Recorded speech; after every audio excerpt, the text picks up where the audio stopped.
É uma maledetta de uma doença que quando a gente faz força desce pro saco e aí passa o resto da vida procurando herdeiro. Para você que curte a novela O Rei do Gado, eu vou deixar aqui o resumão da semana para você não perder tempo e também não perder nada da sua história preferida. Fique conosco e se gosta do nosso trabalho, já deixa o like e não esqueça de dizer de qual cidade do Brasil você está nos assistindo, nos acompanhando. Tu tio carregou muito saco de café nas costas em questa vida, mas tá aqui, ó, vivo. No capítulo anterior, deixamos Zé do Araguaia e Dona Ana conversando e sentindo falta do curumim que foi para Ribeirão com Bruno. Dona Ana disse que o menino a fez chorar de emoção ontem à noite. E Zé diz para ela não começar a chorar de novo feito manteiga derretida. Zé aproveita o embalo e fala da prosa difícil que teve com o patrão ontem à noite. E aí ele diz que é conversa de homem, que ele não quer dizer o que é, mas depois de Dona Ana muito insistir, Zé contou da promessa que o Bruno fez, que se o Marcos for absolvido, ele nunca mais vai lidar com bois nessa vida. E ele ainda disse que não é uma promessa como ela fez com o Santinho, não. É a promessa que Bruno fez para ele mesmo. Luana continua aprendendo com Lia as boas maneiras. Lia disse para Luana gravar as falas dela para consertar a pronúncia aos poucos. E agora a loira grava tudo o que se passa ao redor dela. E gravou até a conversa dela com Bruno, onde os dois contavam como foi que se apaixonaram um pelo outro. Lia ficou muito interessada em ouvir tudo, mas no bem bom, Luana desligou o tal do gravador, dizendo que daí para frente era coisa só dela e do Bruno. Lia ficou só na vontade. E as duas foram admirar o bebezinho. Bruno chega para conversar com Marcos, mas o rapaz foi logo perguntando qual é o lance, qual é a bronca. Bruno disse que chamou o doutor Valfredo e o advogado não gostou do que ele está aprontando, do fato de ele ter levado tudo no deboche. Marcos diz que já sabe o que vai dizer e pede para ser deixado em paz. Acabou que a conversa não deu em nada e o rapaz saiu pisando nos cascos. E Bruno ficou pensando, meu Deus, o que é que eu faço para ajudar esse menino? Mas o menino está nervoso e não quer saber de ajuda, Bruno. Deixa ele crescer. Dá tempo para ele esfriar o coquinho dele, esfriar a cabecinha dele. Na casa do Jeremias, Tavinho diz para Judite que a essa hora a Rafaela já deve ter tomado posse da fazenda. Judite vai logo dizendo, aquela lá não pode mais se queixar da vida, não é mesmo? Tavinho diz que fica imaginando ela, Rafaela, naquele casarão sozinha, que deve se sentir até solidão. Mas o que ele quer saber é como ela vai fazer para segurar a pionada na fazenda. Principalmente como ela vai segurar o administrador. E Judite diz assim, aquela ali, o que ela quer, ela consegue. Nisso chega Jeremias com Giuseppe e o moço está dizendo que nunca mais vai tomar caipirinha. Jeremias explica que beber ele pode, o que não pode é ficar bêbado para não perder o respeito dos trabalhadores. E Giuseppe promete que vai beber com moderação. Aí Giuseppe olha todo feliz para Judite e diz, tchau, Judite!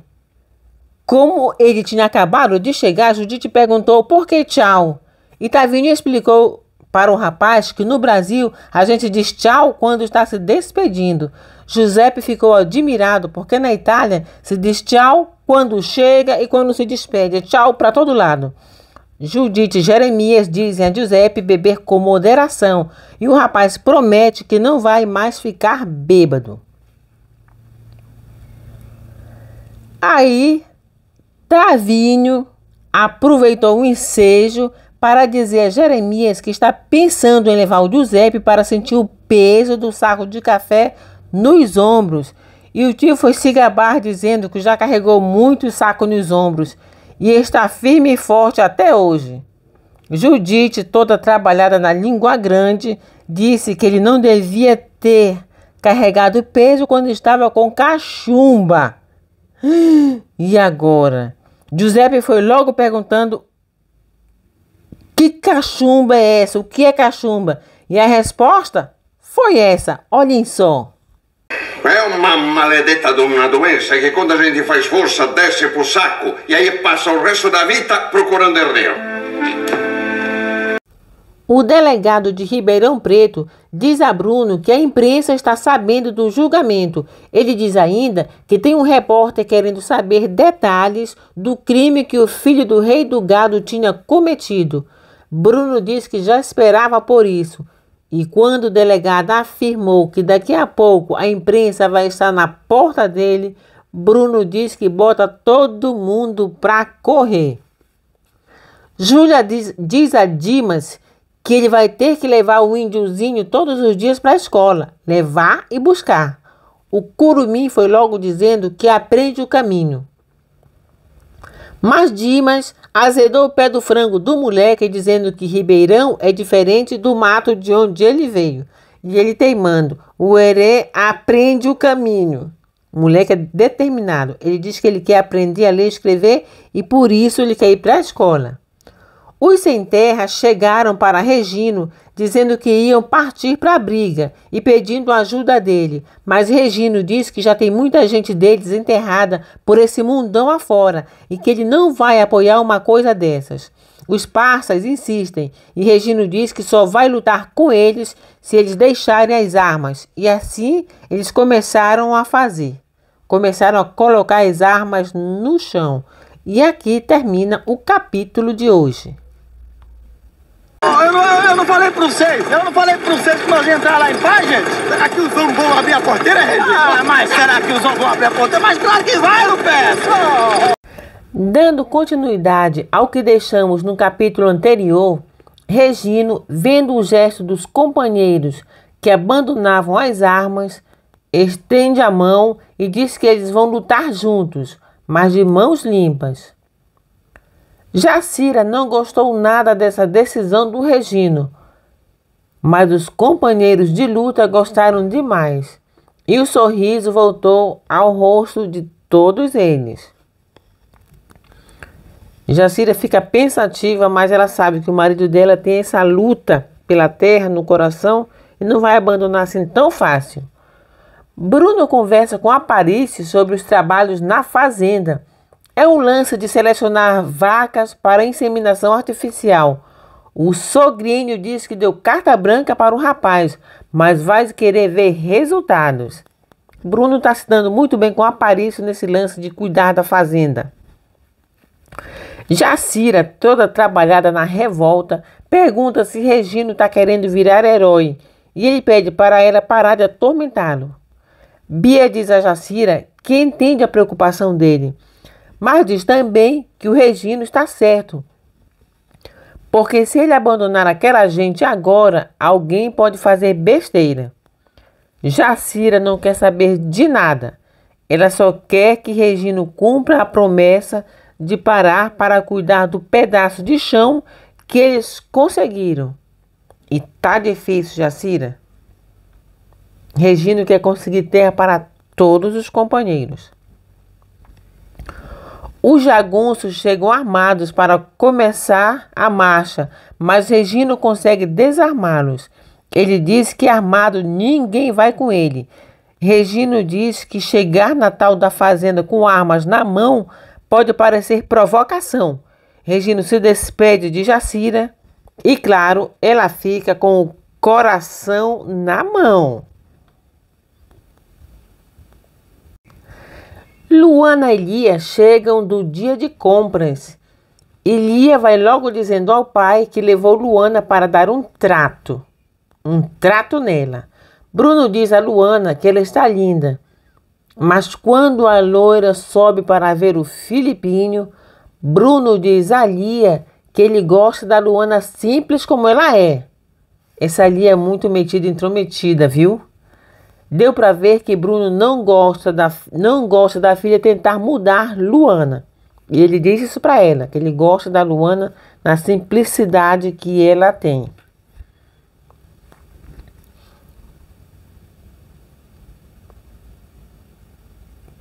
Superando a barreira dos jagunços, Regino consegue conversar com o dono das terras.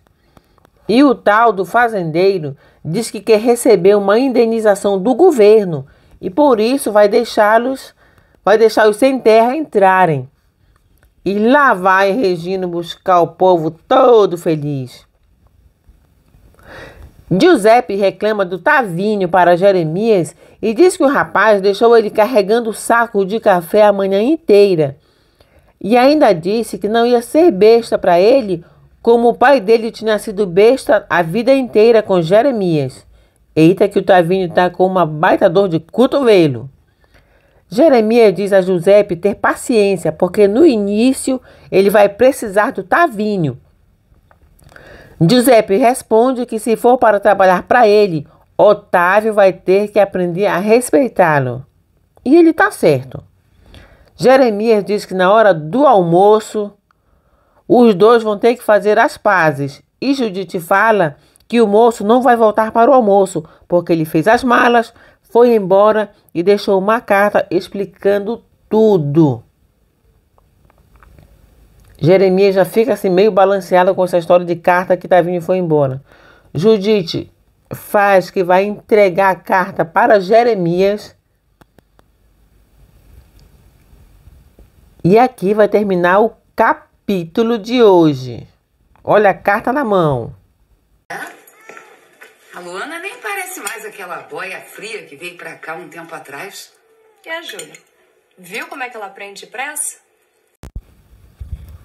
No capítulo anterior, deixamos Judite dizendo para Jeremias que Tavinho tinha dado no pé e deixado uma carta para ele.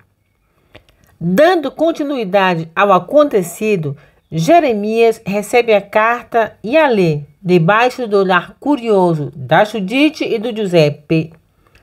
Jeremias fica com uma cara de quem comeu e não gostou, e quando Giuseppe pergunta o que aconteceu, Jeremias diz que Tavinho decidiu ir embora, mas o que tem na carta não é da conta deles. O peste levantou e muito tranquilamente queimou a carta, me deixando na curiosidade.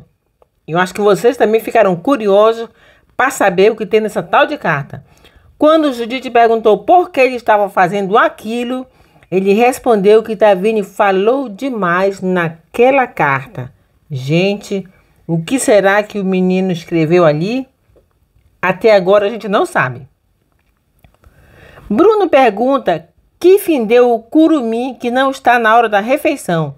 E Júlia diz que o índiozinho come antes de todo mundo e deve estar na prosa com Dimas. Lia, a chatinha de galocha, diz que Aparício está gostando de cuidar do gado. E Bruno diz que o violeiro está saindo melhor do que a encomenda. Marcos, todo trabalhado no ciúme e na revolta, diz para Lia que ela deveria ir para onde está o vagalume, antes que aconteça com ela o que aconteceu com o pai e com a mãe deles.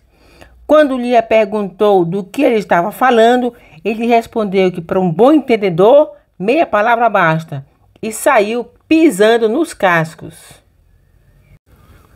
Assim que Marcos se retirou, Luana ouviu o Filipinho chorando e foi averiguar. Nossa, com toda essa comidagem e pessoal saindo na mesa, é já que eu chego com meu prato. Júlia, muito bocuda, diz que a Luana nem parece mais aquela boia fria que chegou ali.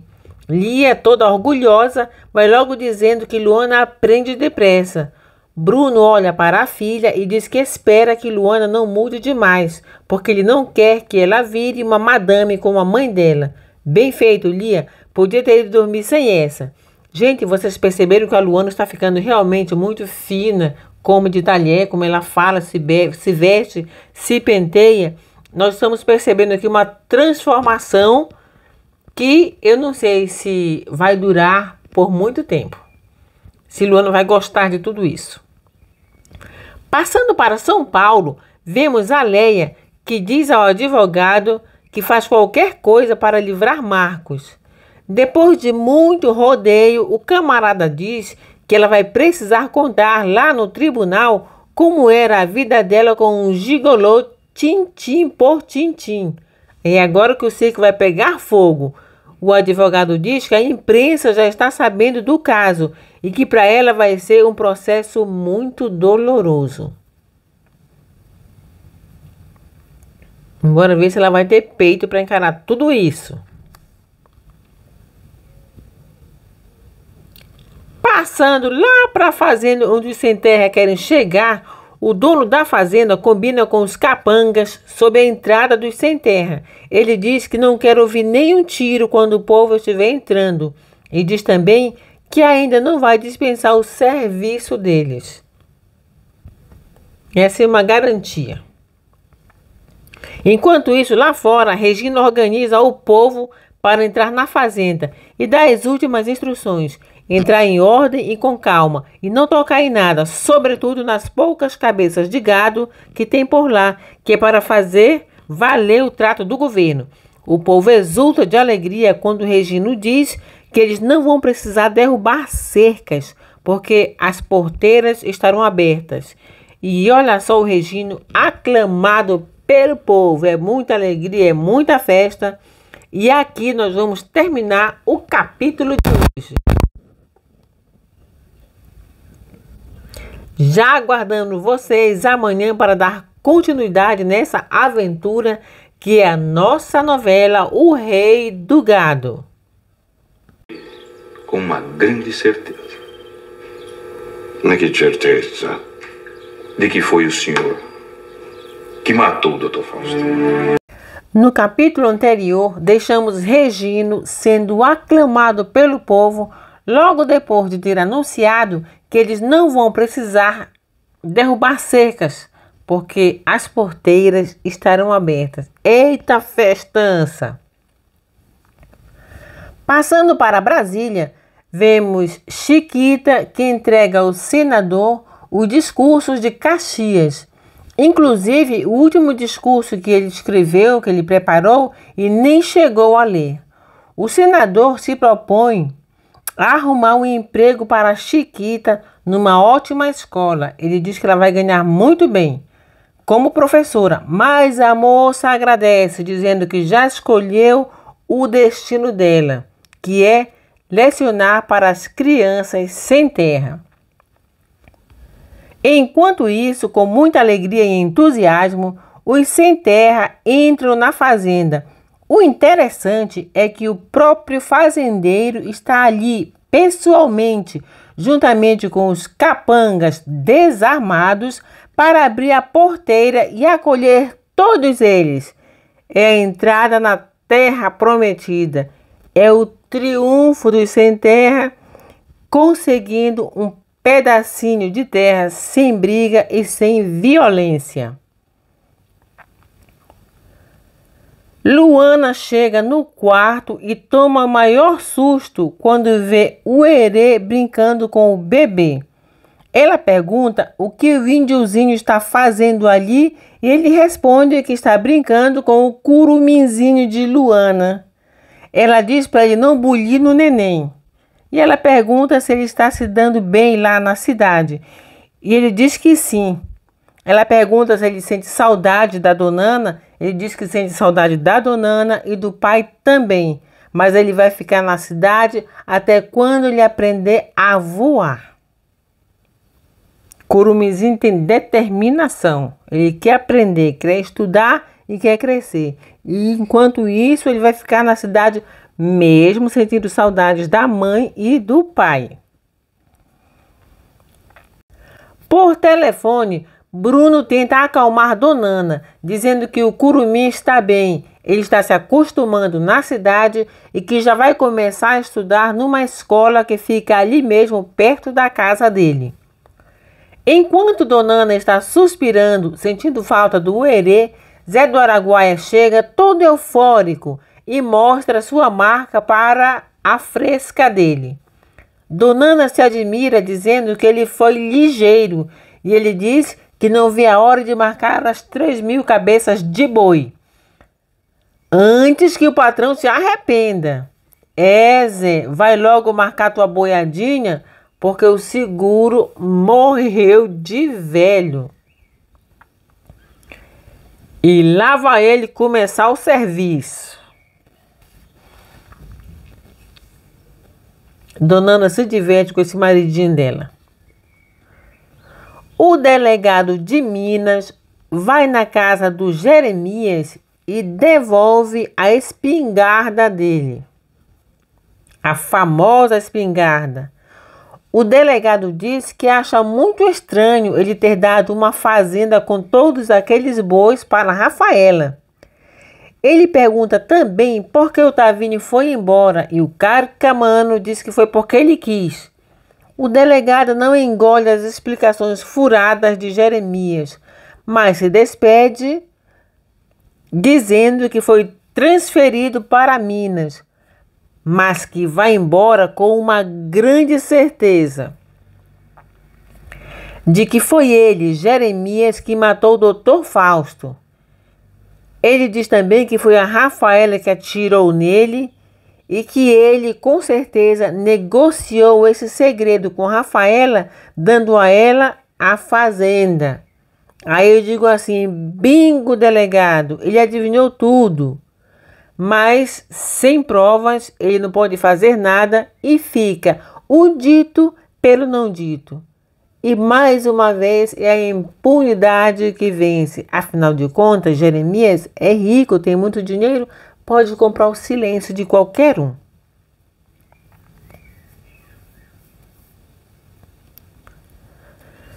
Regino apresenta os líderes do acampamento que ficarão na fazenda. E o fazendeiro aproveita a ocasião e conta a sua história. Enrola papo, enrola papo, enrola papo nesse dia por ali.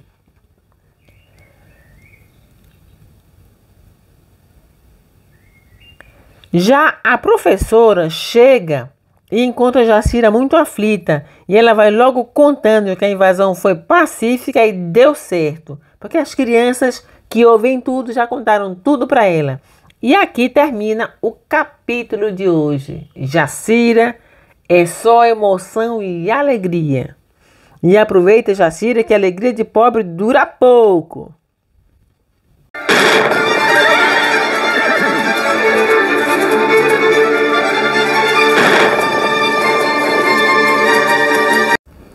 No final do capítulo anterior, a professora Bia deu a Jacira a notícia de que deu tudo certo na invasão da fazenda.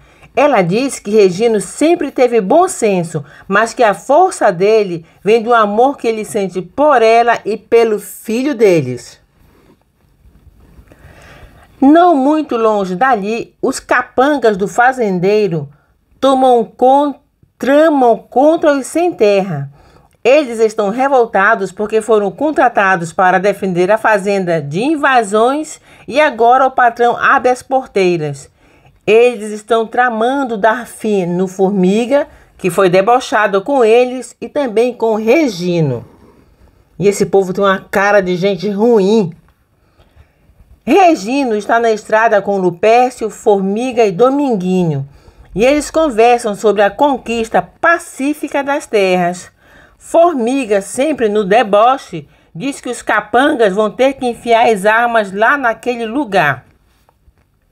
O papo estava bom, mas os capangas revoltados estavam seguindo eles, só de tocaia. E foi uma verdadeira carnificina. O primeiro a ser executado foi o Formiga, seguido por Dominguinho, e Lupércio pula do jipe para socorrer o colega e recebeu um tiro no meio das costas. Gente, são cenas assim muito cruéis, muito sangrentas. Regino ainda tentou fugir, mas os dois monstros o seguiram com sede de sangue e, sem dó nem piedade, acabaram com a vida do grande líder dos sem terra. O mais revoltante é que foi uma morte por pura inveja e maldade. Gente, pura injustiça. E aqui vemos Regina nos seus últimos momentos.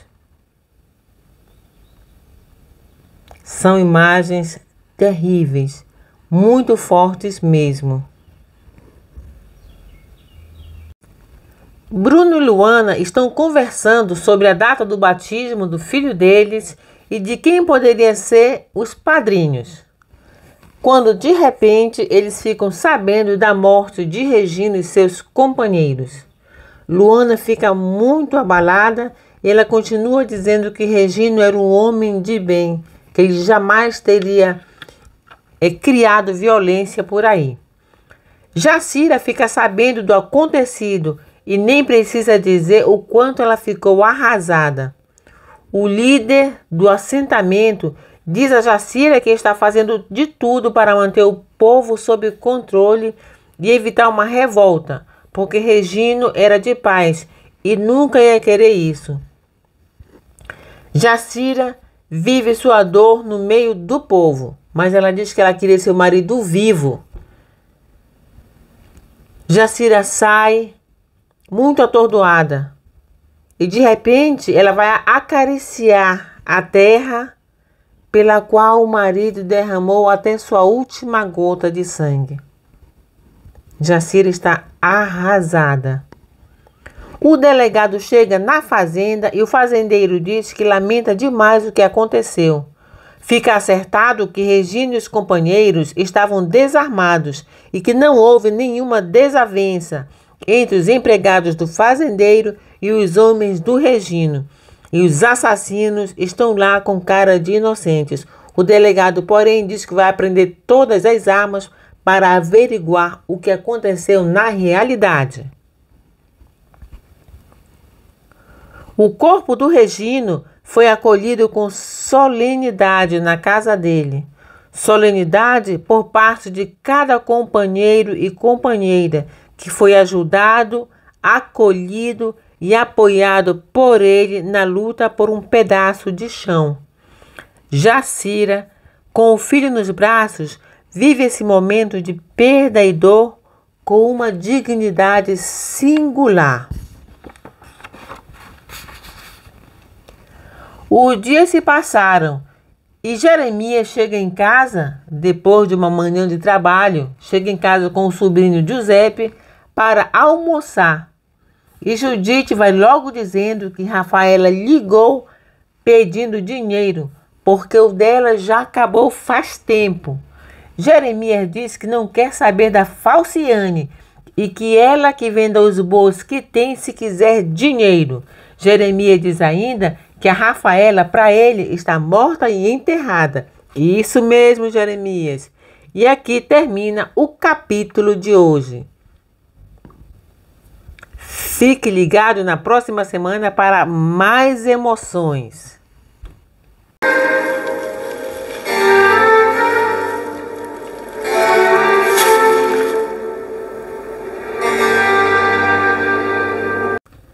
Esse foi o resumo da semana, um resumão. Diga aí, qual foi o capítulo que você preferiu? O da segunda, ou da terça, ou da quarta, ou da quinta, ou da sexta? Qual foi aquele que você acha que teve mais emoção?